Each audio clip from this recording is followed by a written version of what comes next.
don't know who needs to hear this today, but running a business is mostly terrible, and it's about 10% success, breakthroughs.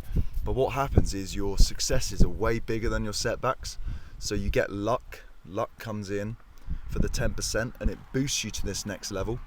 So me and a friend recently were talking about how business is like surfing.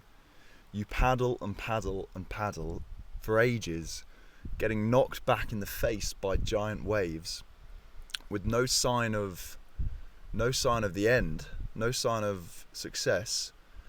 And then you see a lucky break and you catch a wave, and it's up to you to ride that wave in, and then you just go back to paddling.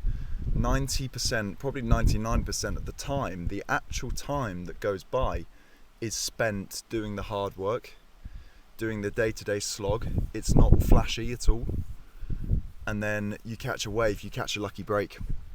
Here's the important thing.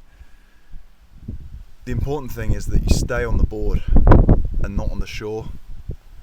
So when you ride that wave in, or when you've been paddling for hours, you don't just jump off and swim to shore. You just have to stay in there, because sooner or later a wave's gonna come and it's gonna take you in. The irony is that when the waves come and you have a success, what's left? Do you just stay near the shore after the success, or do you go again?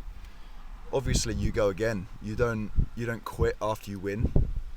And that just goes to show that really, it's such a cliche, but it's about the journey in the first place, because you're going to win. If you put your mind into it, you're going to win. There's no doubt about that. If you doubt that, then you need to shift your mindset, because you are going to win. If you really want to have it, you're going to win.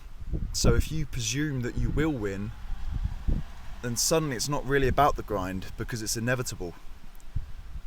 Then it's about just enjoying the journey, finding fulfillment in it, even in the pain, even in the stress, because that's inevitable too. But if you're surfing, you don't do one wave and stop. You stay out there for as long as you can. You don't quit. I think that's it for today. Short video. So thanks for tuning in. See you on the next one.